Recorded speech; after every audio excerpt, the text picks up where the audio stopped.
Oh, I'm so excited to be honored in this incredible event with the YWCA Greater Atlanta.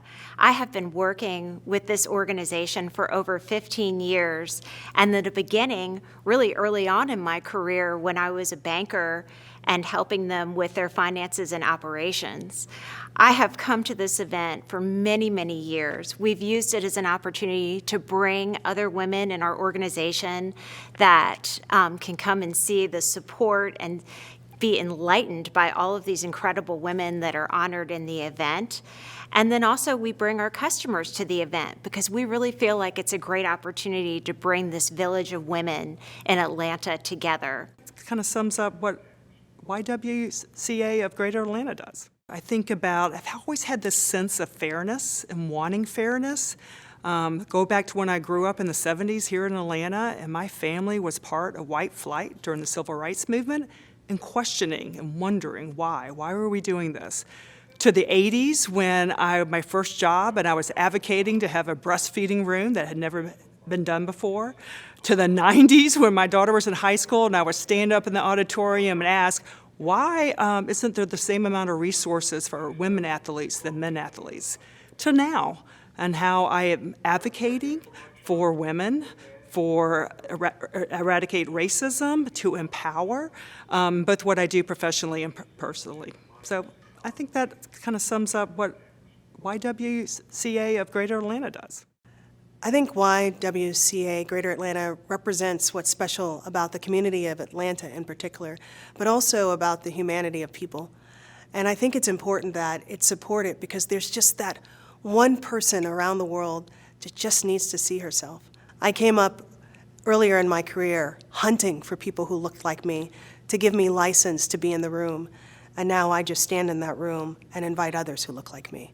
And that is the gift of organizations like YWCA in Greater Atlanta. Just the two most important things: stand in your power.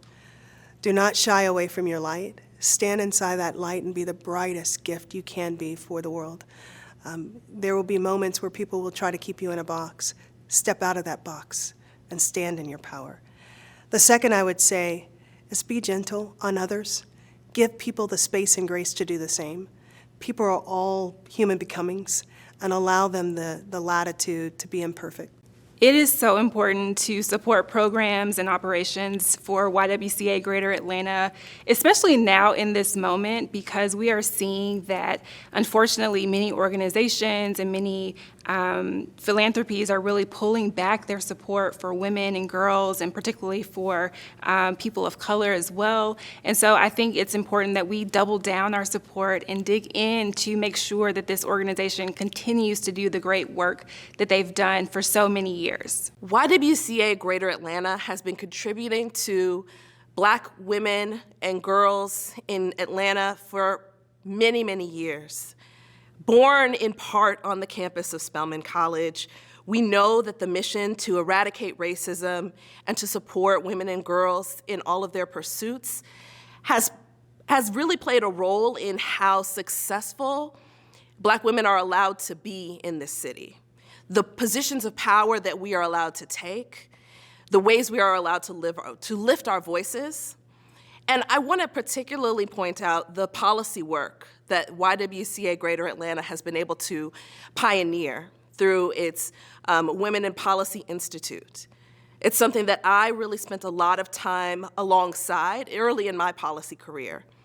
And I think that that pathway to making real substantial systemic change is incredibly important, so we should be grateful to YWCA Greater Atlanta. It is so important to support the programs of YWCA Greater Atlanta because of the impact that they have in the community. The one that I can speak to personally is Encore Plus. That one is specifically focused on women and breast cancer and individuals in the communities getting free mammograms. The reason it is so special to me is because I had a very special friend who I remember when she told us that she had breast cancer, and she was a breast cancer survivor for 7 years.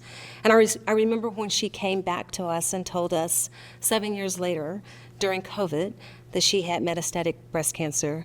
And it was a result because she did not go back to get her mammograms. And I think that when you think of health equity and the importance of that program, to me, that is the impact that YWCA makes every single day. Trust your instincts, trust yourself. The other day I was talking to one of the young ladies that work at my office, and now I was telling her that if 54-8 Belisa would get to see 28-year-old Belisa, maybe we would not recognize each other, but what we would see that is still constant is the values. We have the same values. We look at the world different in some regards. We have made very bold decisions that I have never thought at 28 that I would do. But the set of values that are my core, those instincts that I had, even as a very young lady, I still have today and have guided my life. I would tell women and girls to support each other. The YWCA of Atlanta does a great job of modeling what a strong, independent woman looks like, and the young girls need to watch that, need to look at someone, who do I want to be when I grow up? What do I want to look like? And not physically look like, what do I want to look like? What do I want my life to be? I want it to involve love and happiness and kindness, but what do I want it to look like as far as giving back?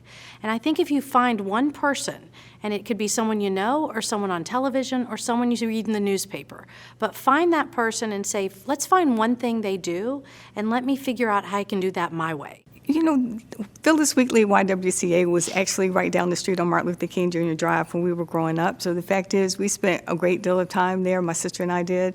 And the fact is, just to be able to be around people who were powerful, empowering, and willing to share their time and their knowledge with us was actually life-changing.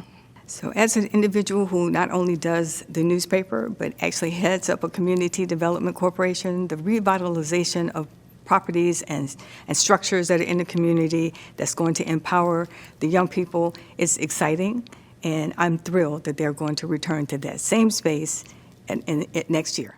Well, I found out about it when Danita approached me, and I was honestly shocked and so humbled and honored, especially to be, I believe, the first recipient of the Ann Stollard Award for Leadership and Excellence, which is just an incredible honor for me. Last night I actually went back and watched a video of Ann that I think was back in 2011, and it was just so inspiring, and to think about all the work that she's done and how she's dedicated her life to support women and girls was just so inspiring to me, and I'm very humbled. I know that the Phyllis Wheatley YWCA is about to open in the West Side. To have that kind of place for people to go to, and so many people need that, and I think there's no substitute for women supporting women and having the types of support functions that we all need, that we may not even know we need, and that's really what the YWCA of Greater Atlanta provides. I think it's so important to support the programs of the YWCA of Greater Atlanta because of all the work that they do to support women and girls.